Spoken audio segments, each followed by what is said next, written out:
Vous êtes prêts pour un virement de bord? Donc on remballe. Bien. Enrouler le génois. Le nouveau jardin de la famille Planck. L'océan Pacifique. Tu vas mettre la baume un peu plus droite, puisque là on est à 30 du vent. Frédéric, Raïda Ok, c'est bon. et leurs deux adolescents, Julia, 13 ans, et son frère Jade, 16 ans, ont tout plaqué il y a 2 ans Stop. pour un tour du monde à la voile.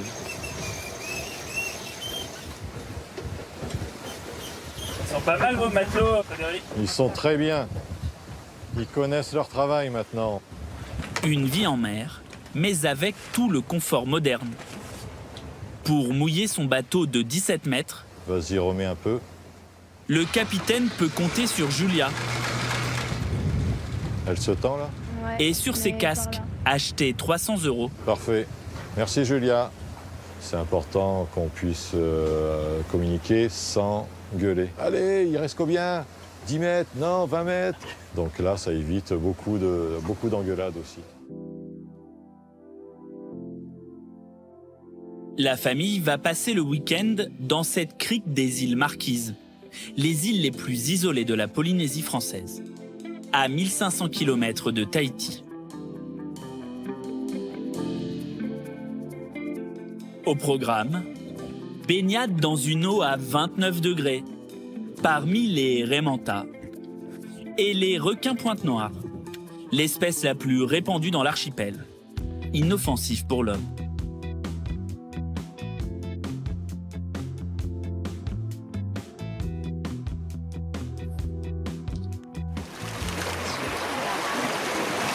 C'est génial, hein?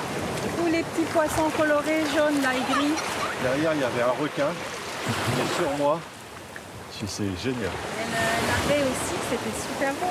C'est magnifique. Et on peut revenir à la vie normale après ça ou pas? Quand on a goûté à ça, à ce paradis-là, c'est difficile de revenir à la vie métro, boulot, dodo, comme on dit. Ça va me paraître très très difficile. Je pense que je pourrais pas. On va tout faire pour pas revenir. Une vie douce, sans contrainte. 16. La semaine prochaine, c'est poisson. Avec poulpe. Grâce à sa maison flottante, en Polynésie française, la famille possède un terrain de jeu presque infini. 5 millions de kilomètres carrés, 118 îles et atolls, plus de 1000 bateaux transitent ici chaque année. Des familles en tour du monde, des retraités ou des vieux loups de mer qui ont jeté l'ancre dans ce paradis. Ce tour du monde, Raïda et Frédéric ne l'avaient pas prévu. Un drame familial les a poussés à changer de vie. Ça c'était à la maison, avec les vélos, quand on allait se promener le week-end. Raïda était pharmacienne. Frédéric avait son entreprise d'électricité. Si j'ai ma mère qui est là. Ils sont partis après le décès brutal de sa maman d'un cancer, il y a 3 ans. Mais en fait, ça faisait un moment que j'avais pas revu cette photo. Elle était en pleine vie et du jour au lendemain, elle est rentrée à l'hôpital le 2 décembre et elle en est sortie le 29 avec les pieds en avant, quoi.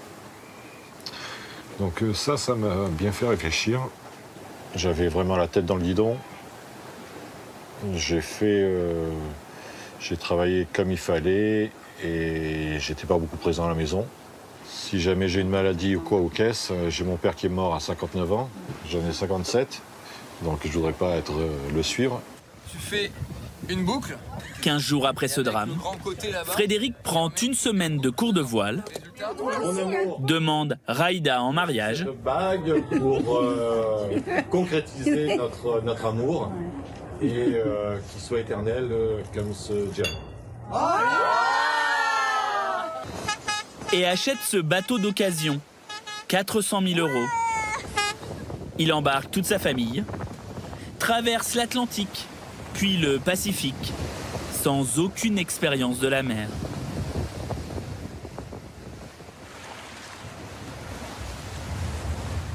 Aujourd'hui, ils vivent des dividendes confortables de l'entreprise de Frédéric. La famille n'a rien perdu de son confort. Alors ici, c'est la chambre des capitaines. En tout, 60 mètres carrés habitables. Voilà. Le lit, vous voyez comme il est grand. Et hop. Une cabine avec salle de bain pour chaque adolescent. Et Julia, matelot Julia, elle est là. Afin de préserver la paix sociale en mer. Ils sont à un âge où voilà, ils ont besoin d'être dans leur chambre. Ils sont bien dans ce voyage parce qu'ils ne se sentent pas oppressés, disons. Un grand salon, 2 téléviseurs, Internet par satellite, 2 frigos congélateurs, une machine à laver. On est déjà 4 personnes à bord. Laver à la main, c'est compliqué. Et le must, Voilà. un dessalinisateur. C'est une machine qui permet de prendre de l'eau de mer et la rendre douce, donc potable. La famille est totalement autonome, même pour la scolarité des 2 ados. Ça va, pour ça ? Ils suivent des cours par correspondance, mais Julia a quelques difficultés en 4e, surtout en maths. Tu me laisses t'expliquer. Tu prends un segment. Allez.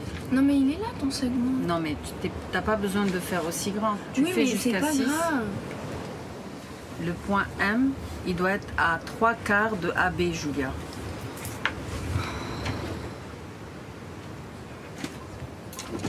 Maman, elle vous lâche pas? Non. C'est vrai? Mais qu'est-ce qui est difficile quand tu fais cours sur le bateau? Bah c'est de pas avoir quelqu'un, un prof à côté de moi, tu vois, tout le temps. Ça t'aiderait en quoi, par exemple? Bah mieux comprendre et à pas bloquer sur des choses pendant un certain moment. Même problème pour son frère Jade, Donc on a calculé les coordonnées I et J. qui prend 4 heures de cours de soutien en direct par semaine, pour ne pas accumuler de retard en seconde. Une variable type flottant, ça contient un nombre qui s'écrit avec un nombre fini de chiffres après la virgule. Le rythme est soutenu. Les enfants travaillent tous les matins, même le week-end. Quartier libre l'après-midi. Malgré ce nouveau mode de vie, la famille tient à ses habitudes, notamment en matière d'alimentation. Aujourd'hui, elle s'arrête faire ses courses sur une île rendue célèbre par Jacques Brel, Ivaoa. Au supermarché, les prix donnent le tournis. Tu veux acheter du chocolat? La tablette, elle est à 730. 730. Ça fait presque 8 €. Ici, on paye en francs pacifiques. Qu'est-ce qu'on va prendre? Et hormis le poisson et les fruits locaux, Du beurre, on peut en prendre? tout est importé. Les prix sont 3 à 5 fois plus chers qu'en métropole. 6 €? C'est ça? 6 €, Oui, 708 francs. 12 € pour un saucisson, les amis. Alors, une petite rosette? Vous le prenez pas? Non, non, je ne prendrai pas. On fera autre chose. Le roquefort, il est à presque 5 €, 100 grammes. Ça reste, allez, 10 minutes à table. C'est vrai? Pour nous 4, 100 grammes de roquefort, c'est vite parti. Vous ne changez pas vos habitudes, vous avez envie de garder... Oui, oui, on aime le bon fromage et le problème en voyage comme ça autour du monde, c'est très rare. Pour seulement 2 repas, plus le roquefort, 1 litre de coca et 1 litre d'huile, la douloureuse n'a jamais si bien porté son nom. 11 109. Ok. Ça fait autour de 100 € à peu près. Juste pour l'alimentaire, 1 000 € de budget course chaque mois. Un quotidien qui coûte très cher, mais qui n'empêche pas la famille de vouloir prolonger le voyage. Pour cela, Raïda a décidé de retravailler. Elle vient de trouver un poste de pharmacienne en remplacement pour 1 mois et demi. Un voyage pour le plaisir ou pour défendre une noble cause. Marianne et Alex passent 8 mois par an sur leur voilier, à la recherche des coins les plus reculés. Ouais, là, c'est vraiment le bout du monde. Hein. Et à côté Jurassic Park. Ils amarrent leur bateau à Tawata, la plus petite île de l'archipel des Marquises. Un caillou perdu dans l'océan, réputé pour ses fonds marins exceptionnels.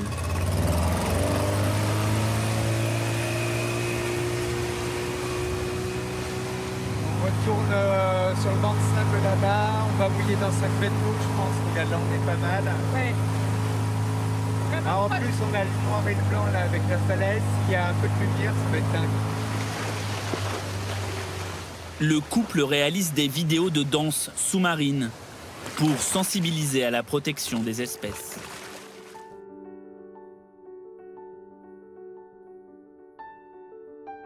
Aujourd'hui, ils prennent des images pour leur prochain film.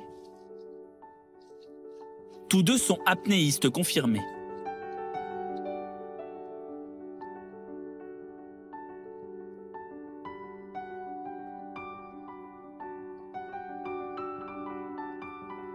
Leurs films font un carton sur Internet.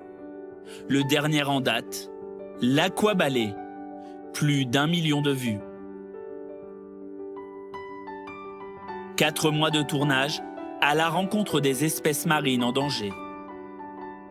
Raimanta, requins,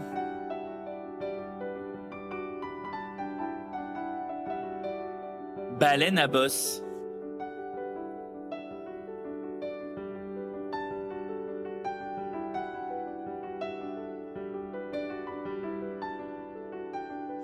personne va regarder jusqu'au bout, les gens vont zapper tout de suite. Et en fait, pas du tout. Les gens ont été quand même intrigués. Et après, de voir les animaux sous l'eau et de les voir de manière artistique, poétique, ça donne un autre regard sur le vivant. Et c'est vrai que certainement, ça donne envie de le protéger sans culpabiliser les gens. Avant de parcourir le globe, le couple qui n'a pas d'enfant vivait à Paris. Alex était ingénieur du son, Marianne, psychomotricienne. Ça fait du bien de marcher. Il y a 7 ans, ils ont acheté un bateau d'occasion, 250 000 €. Sur le bateau, on bouge très très peu. On fait 8 pas par jour à peu près. Et du coup, on a vraiment besoin de se dépenser. Moi encore, je fais de la danse et tout, mais Alex, il dépense. Il a les jambes toutes maigres. Oh là là. Leurs vidéos ne leur rapportent pas un centime. Oh la vache, c'est trop beau. Ils vivent grâce aux revenus de la location de leur appartement parisien. Environ 1 000 € par mois. Du coup, pas question de se ruiner dans les supermarchés. C'est trop cool. Ça tombe bien sur cette île, il n'y a aucun commerce. Simplement Théa, un pêcheur. Ça vaut de l'or. L'un des 50 habitants. Il vend aux plaisanciers les fruits de son jardin. Pamplemousse, des citrons. Ça, on met en bas. Ça, les bananes, fais attention. Crasé. Toi, tu mets les mangues en bas. Après, tu mets les bananes. Et t'as les oranges aussi? Oui, les oranges. Goûte un peu, goûte ça. C'est pas pareil avec ça. Moi, je mange beaucoup ça le matin. Comme ça, quand tu viens faire le sport, plein d'énergie, non? Ok. 20 kilos de fruits pour à peine 20 €. Loin des tarifs des produits importés. Chacun le thème. Les gens, c'est comme ça. S'il y a des gens qui veulent des fruits pour manger, on est là pour servir, tu vois. Ben, sinon, ça tombe par terre. Hein. Sinon, ça tombe dans la terre, ça pourrit. Hein. Voilà. C'est mieux de trouver que, enfin, avant un peu quelques fruits avec les voiliers. ça gaspille pas. Hein. Allez, salut bien.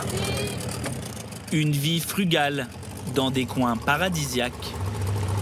Mais pour Marianne et Alex, être en mer reste pesant.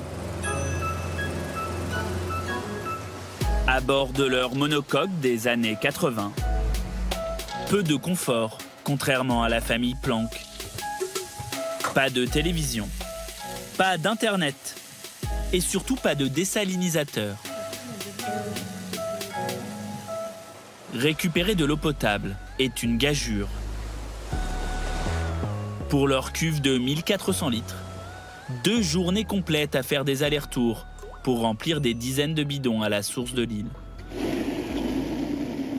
Par jour, on consomme à peu près 40 litres. On fait des micro-douches. En général, on se lave dans la mer et on se rince juste à l'eau douce. Une opération à recommencer tous les mois et demi. Dernière mission du jour, encore bien contraignante. Changer une ampoule à 23 mètres de hauteur. Tout prend énormément de temps sur un bateau. Changer une ampoule, ça peut prendre une demi-heure comme ça peut prendre une journée. Ça fatigue beaucoup la vie à bord.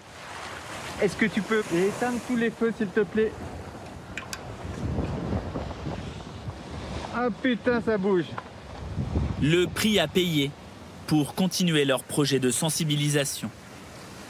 Marianne et Alex iront ensuite dans les Tuamotu, danser avec les requins. Pour certaines familles, cette vie en mer est devenue une source de tension. Chez les Dupont, l'ambiance n'est pas au beau fixe. C'est ado contre parents.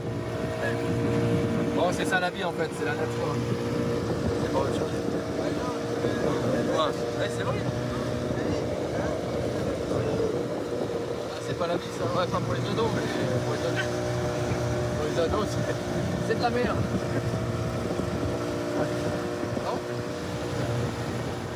Arthur, 14 ans, et Thibaut, 18 ans, ont imposé à leurs parents, Florence et Benoît, d'arrêter net leur voyage. La famille a mis son voilier à quai dans la marina de Moorea, après plus de 14 ans à parcourir le globe.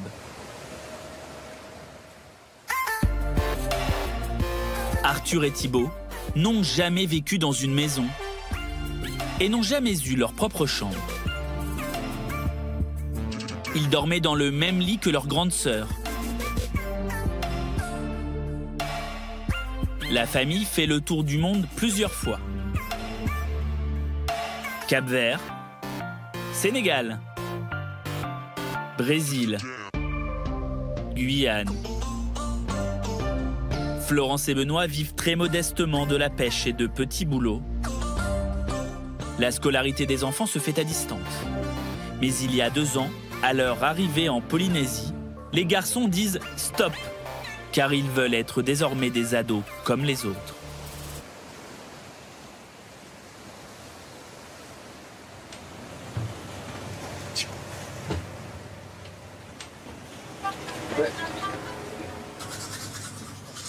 Comme chaque matin, Thibaut a du mal à sortir de son lit. Thibaut, il est quelle heure? Là, il doit être autour de 5h50, quelque chose comme ça. Et ça va? Pas trop dur? Ouais, ça va, non, c'est pas trop dur. Ouais, t'es pas trop... Là, je commence à 8h, aujourd'hui c'est tranquille. Normalement, je me lève à 4h35, donc là, c'est un peu plus dur, mais bon, là, ça va aujourd'hui. Thibaut est en terminale. Son lycée public n'est pas sur l'île de Moorea, mais à Papeete, sur l'île de Tahiti. Du coup, chaque matin, c'est l'expédition. 10 minutes de vélo, 30 à 45 minutes de bateau et 40 minutes de marche. Mais Thibaut ne regrette pas son choix. Ce qui me manquait dans le bateau, c'est ce lien social que tu as quand tu es au lycée, et que tu n'as pas quand tu es en bateau, justement. Moi, j'étais tout seul à avoir de mon âge, Et je travaillais dans mon bateau, j'étais tout seul toute la journée, donc je m'ennuyais souvent. L'année prochaine, après son bac, Thibaut compte s'installer en colocation avec des copains et retrouver définitivement la terre ferme. C'est bon, ça charge bien hein, le panneau solaire. Cette vie sédentaire, Benoît a beaucoup de mal à s'y faire. À 51 ans, il a passé en tout 20 ans en mer. Aujourd'hui, il prépare son bateau. Nouveau moteur, panneau solaire, pour repartir avec Florence. Mais cette fois, sans les enfants. Je suis tiraillé à me dire est-ce que je peux être en mer en sachant que mes enfants ils sont très loin de moi. Ben, je sais pas. Je suis paumé en fait dans mes choix. Ça me crée des angoisses d'être à terre. Donc tu sais, c'est comme le dimanche soir chez beaucoup de gens, tu as peut-être la boule au ventre, les angoisses. Tu sais, c'est des choses que tu contrôles pas. En attendant de hisser les voiles, le couple met les bouchées doubles pour remplir sa caisse de bord. Florence a lancé son business de cosmétiques. C'est de la coco râpée. Ce matin, fabrication de savon. Il y a des cocos partout ici. À côté du bateau, dans la marina, au bord de route. À ce lait de coco, elle ajoute de l'huile de coco et de la soude. On peut faire ça partout avec une casserole pour faire des pâtes. Tout est fabriqué dans le bateau. Vous êtes une petite chimiste? Oui, apprentie. Hein. J'ai appris toute seule avec Internet. Depuis 10 ans, elle adapte ses recettes au gré du voyage. Au Portugal, c'était des savons à l'huile d'olive. En Afrique, je faisais avec du beurre de karité. En Guyane, je faisais avec de l'huile de coco. Puis je rajoutais plein d'argile que je ramassais à droite à gauche. Je me suis mis à en vendre aux gens des bateaux, au mouillage, et ça a bien marché. Ces petits savons, à 12 € pièce, sont vendus dans toute la Polynésie. Aujourd'hui, son business cartonne. Coucou. Florence fait entre 4 000 et 8 000 € de chiffre d'affaires chaque mois. Et je t'ai emmené les petits formats, les petits tikis en savon et les déodorants. En Polynésie, il n'y a pas d'impôt sur le revenu. Et les charges pour les entreprises sont très faibles. De quoi économiser pour son futur voyage et pour ses 3 enfants. Ils vont sûrement avoir besoin de continuer leurs études en métropole, ça a un coût. C'est ma responsabilité, je les ai fait, maintenant je dois subvenir à leurs besoins jusqu'à ce qu'ils soient autonomes. Aucune date de départ n'est encore décidée. Si Thibaut sera en colocation l'année prochaine, Arthur, lui, va devoir patienter. Il restera sur le bateau pour son entrée en seconde.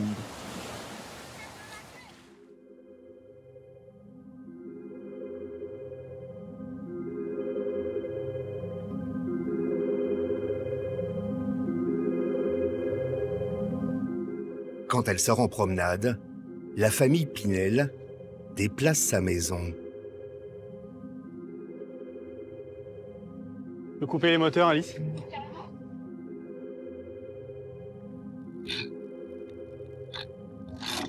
Eric, Alice et leurs 2 filles, Colline et Eden, habitent sur un bateau depuis 5 ans, à 20 000 km de Paris, en Polynésie.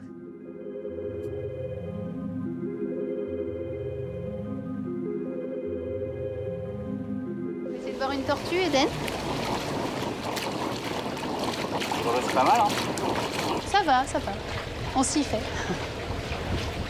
On a fait beaucoup d'endroits, il y en a assez peu aussi jolis qu'ici quand même.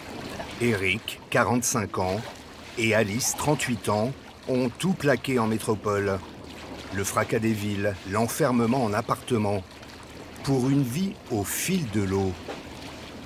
Comme si c'était tous les jours les vacances, à bord de leur catamaran de 14 mètres de long, baptisé Suricate.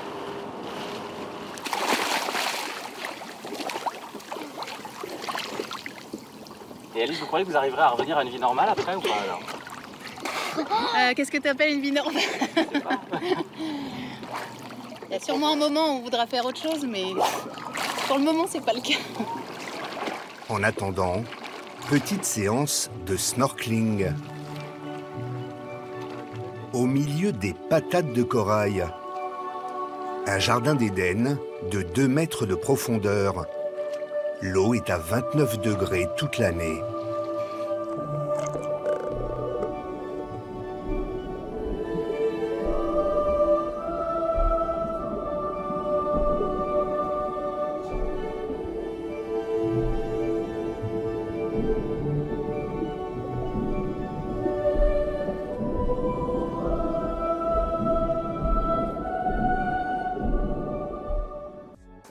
Grâce à leur maison flottante, le terrain de jeu de la famille Pinel, ce sont 118 îles et atolls perdus dans l'océan Pacifique, disséminés sur 5,5 millions de kilomètres carrés, la taille de l'Europe. Leur port d'attache, c'est Tahiti, au cœur de la Polynésie française. 300 bateaux du monde entier transitent chaque année par les 2 grandes marinas de Papeete. De la vieille coque aux voiliers plus confortables. Un rassemblement de couples, de familles et de vieux loups de mer. Certains sont résidents permanents, d'autres ont entrepris un tour du monde et sont en escale depuis des mois. Tous sont venus profiter du paradis. Eric et Alice ont choisi de s'amarrer à l'année dans le port du centre-ville.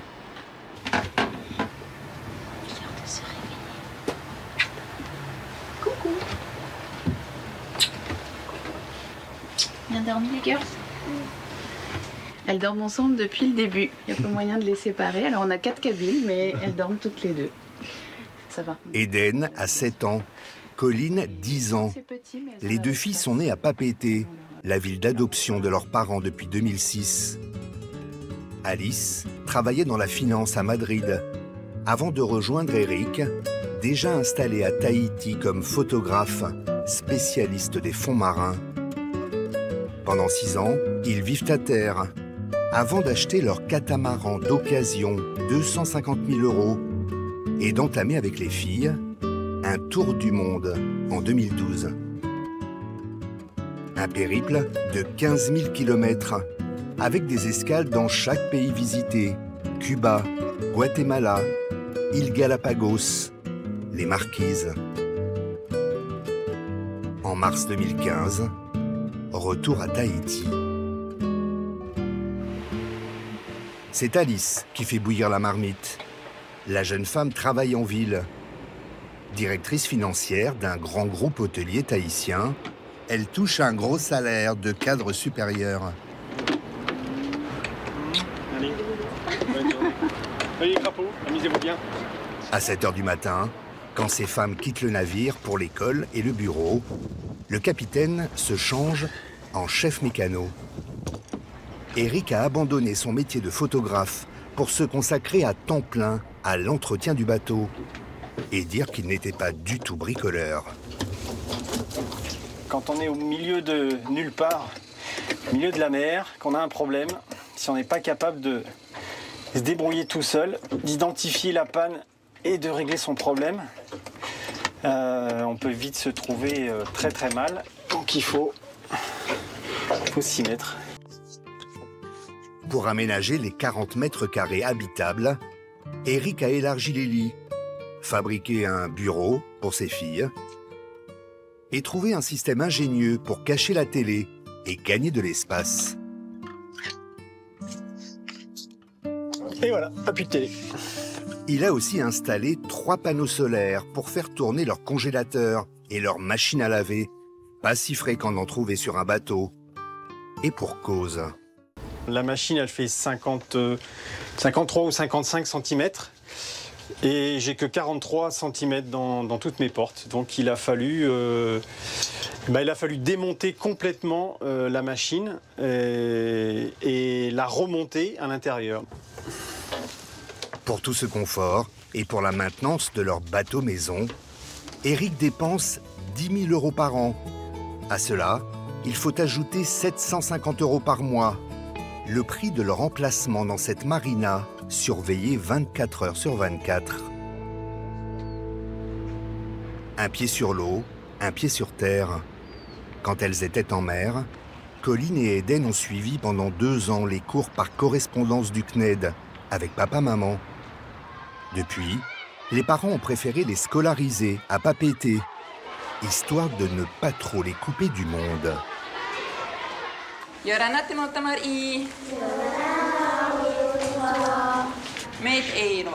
Alors on va faire le petit jeu que l'on connaît en français, Jacadi, sauf que là on va le faire en tahitien. Waprou o teva. T'as petit? Waprou o teva.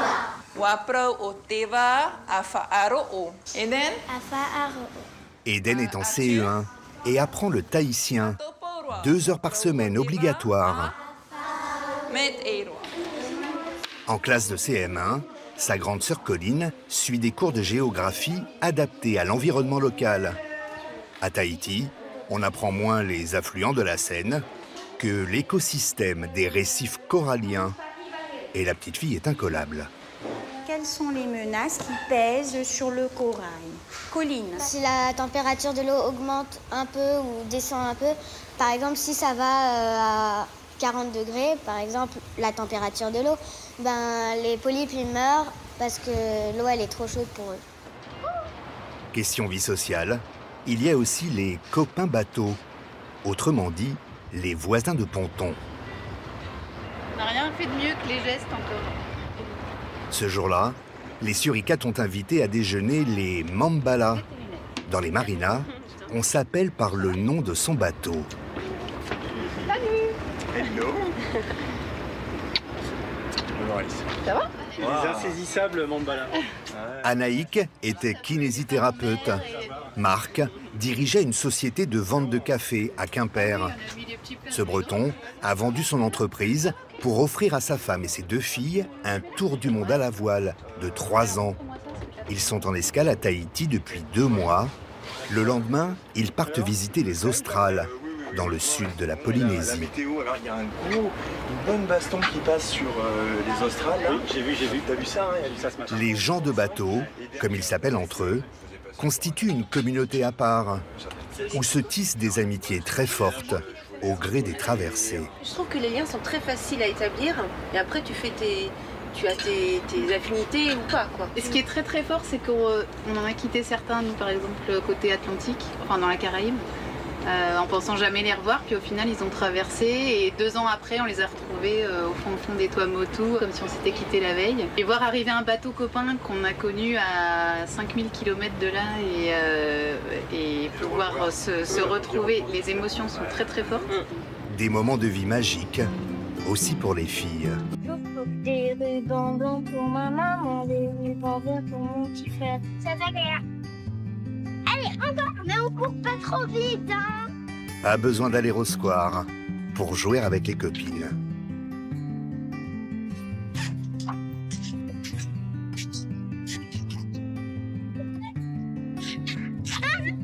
Une vie tellement agréable que pour beaucoup, un retour sur Terre semble impossible.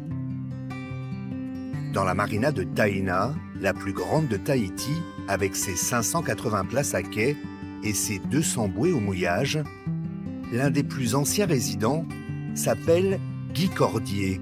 Il a 59 ans. Garagiste à Grenoble, il a largué les amarres en 1998 à Palavas-les-Flots. Ces grosses annexes, là. Pour entamer un tour du monde. Cela fait 10 ans qu'il vit à Tahiti sur son voilier. Pas trop d'embouteillage le matin? Si, au ponton des annexes, si. Regarde, je suis obligé de pousser les annexes pour... Mais c'est sûr qu'il y en a sûrement moins que sur le périphérique parisien. Hein. Pour gagner sa vie, Guy répare les bateaux des autres. Hello. Comment ça va, Guy? Ce jour-là, rendez-vous avec Richard, un Anglais en escale technique. Un marin amateur à mi-parcours de son tour du monde. Il tourne. Son réfrigérateur est en panne. Qu'est-ce que tu essaies de faire? Because I have a noise. I have a noise. Yeah. Start the fridge. Ouais, je démarre. L'ancien garagiste comprend tout de suite que le problème vient du compresseur. Ah, c'est bon, ça vient. Un bateau, c'est hyper complexe. Hein. C'est les problèmes de la maison, du camping-car, de la voiture et tout ça qui mènent dans l'eau de mer. Quoi. Donc, c'est assez intéressant. Intéressant. Bah, moi, ça me plaît. Hein. Par rapport au garage, ou si tu veux, c'est classique. Guy est souvent payé de la main à la main. $40 de l'heure en général. Now we are so much, guys. Yes. I'm pass in the afternoon for look if it's good. En jouant ainsi les dépanneurs, Guy ne gagne que 450 € par mois. Allez. Partout en Polynésie, on paye en francs pacifiques. Ça doit être par là. En dehors du poisson, des ananas et des produits de première nécessité, comme le riz, tout est 2 à 3 fois plus cher qu'en métropole. Il est bon. Ah ben, je vais voir les tomates, si ce coup-ci j'en achète ou pas. Ils étaient à 850 il y a une semaine. Ah, ça a baissé 695. Ça fait 5,50 € ça, le kilo de tomates, quoi. Ouais. Ça fait quand même cher ma tomate qui en plus, quand on voit la couleur, elles sont pas tentantes. Et alors le reblochon, moi j'aime bien, mais j'en mange jamais, quoi. C'est 1180, c'est pareil, quoi. 18 € le petit reblochon entier, quoi. Il n'y a rien à dire, on est essoufflé quand on voit des prix comme ça, quoi. Je crois que c'est ça l'explication. Ça vient par avion. Et donc le prix du fret, c'est pas donné. Alors pas de folie dans le caddie. Ce jour-là, Guy se contente de conserve premier prix. Il en aura pour 38 €. Contrairement à la famille Suricate, Guy n'a pas les moyens de louer un emplacement à quai. Il a jeté l'ancre à 300 mètres du rivage et ne paye rien à la marina. Son bateau est un vieux voilier de 14 mètres de long, avec lequel il a déjà traversé 3 océans, comme son nom l'indique. C'est sur un coup de tête que Guy, fatigué par son travail de garagiste, a décidé de faire le tour du monde avec sa femme et ses 2 filles. Il avait juste appris la voile sur des lacs près de Grenoble. Un jour, j'ai acheté un bateau et puis en achetant le bateau, j'ai sorti du port, j'ai dit c'est bon, je m'en vais. Ça s'est fait en 2 mois. C'est comme ça. Mais il n'y avait aucun plan. D'ailleurs, je suis parti en Méditerranée, mer Rouge, j'ai tout fait à l'envers. Je n'avais pas compris comment ça marchait le courant et le vent. Il fallait mieux partir aux Antilles, c'était bien plus facile. Mais je ne regrette pas, j'ai vécu des beaux trucs. La mer, les océans, tout le bonheur de Guy. Mais aussi son pire cauchemar. Lors d'une escale en Haïti, en l'an 2000, sa femme, dépressive, se suicide en se jetant d'une falaise. Guy est accusé par les autorités locales de l'avoir assassinée. Nous l'avions rencontré lors de son procès à Port-au-Prince, en janvier 2001. Il venait de passer 7 mois dans un cachot haïtien, très éprouvé dans l'attente du verdict. Ma vie en dépend.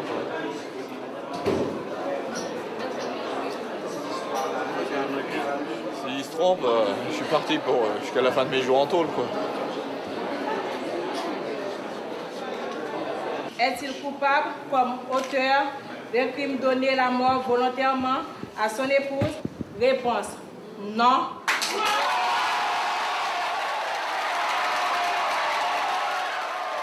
Guy est acquitté. 18 mois plus tard, il reprend le large. Le bateau devient sa bouée de sauvetage. C'est la thérapie pour se sortir de toutes ces merdes dans lesquelles j'avais été, quoi. Le voilier, c'est le dernier espace de liberté qu'on a aujourd'hui. Tu discuteras avec tous les marins, ils vont dire la même chose qu'on a dans ce monde, quoi. On part où on veut, quand on veut, et on va où on veut. Tiens, Mira, tu veux du jus d'ananas? Les filles de Guy sont aujourd'hui adultes. Lui partage sa vie avec Mira, une Polonaise de 60 ans, ancienne couturière, bloquée au lit depuis une semaine pour des problèmes d'arthrose. Tiens. Ils ont fait connaissance via un site de rencontre pour navigateurs. Elle cherchait un coéquipier, lui, une coéquipière. Ensemble, depuis 3 ans, ils ont fait le tour de la Polynésie, visité l'île Maurice, la Réunion, l'Afrique du Sud, la Martinique. Mais leur port d'attache reste Tahiti. Ils ne vivent qu'avec les faibles revenus de Guy, une vie modeste et nomade qui convient parfaitement à Mira. C'est la philosophie de vie. Je ne veux pas appartenir à la vie sur la terre, parce qu'il ne pleut pas. Beaucoup de gens passent sa vie à servir, à faire les choses qu'ils n'aiment pas faire, juste pour gagner l'argent. Et je me demandais s'il y en a une autre possibilité de vivre. Guy compte bien finir sa vie à Tahiti. En attendant, avec Mira, s'ils ont assez d'argent, ils partiront bientôt en vacances en Nouvelle-Zélande, à 25 jours de mer d'ici. Allez, vas-y. Bien attention. Allez, tire dessus. Faut que tu tires dessus, faut que tu mettes en tension.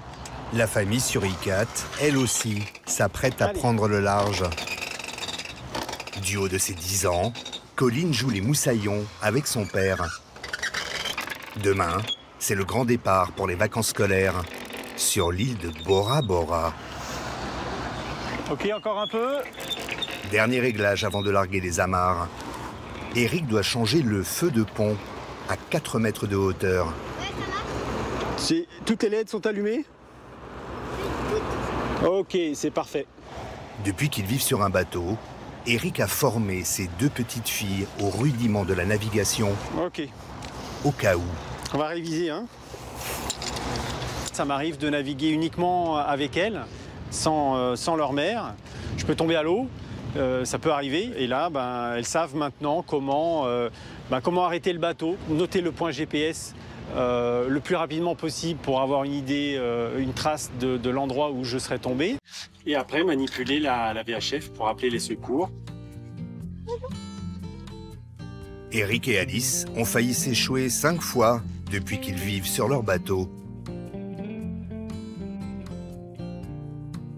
« 20 heures de voile plus tard, la petite famille rejoint la perle du Pacifique, Bora Bora et son célèbre lagon. Les Pinel vont y passer 15 jours.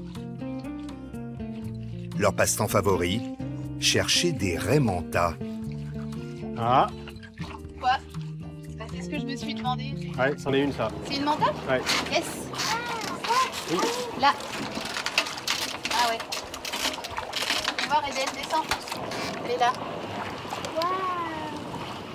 Elle est là. Tu la regardes, Eden? Oui. Le temps pour Colline et son papa de s'équiper. Et les voilà partis rejoindre la créature pour un ballet aquatique quasi hypnotique.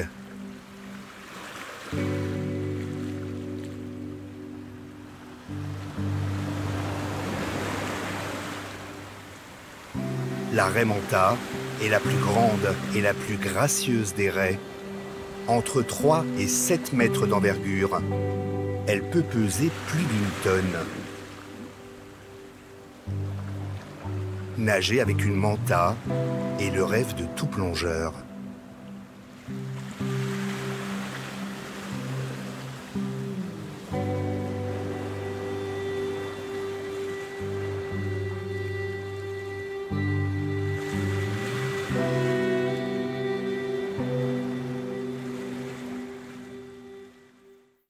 Ça vous va, les filles?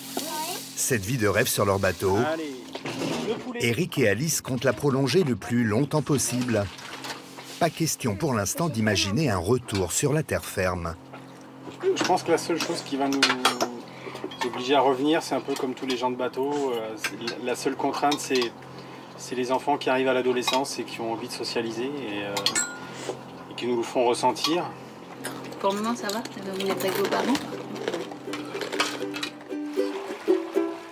Le rituel familial, terminer la journée sur un motu, un de ces îlots de sable qui entourent Bora Bora. Eric, Alice, Colline et Eden comptent encore rester 1 an en Polynésie. avant de reprendre la mer et leur tour du monde en bateau.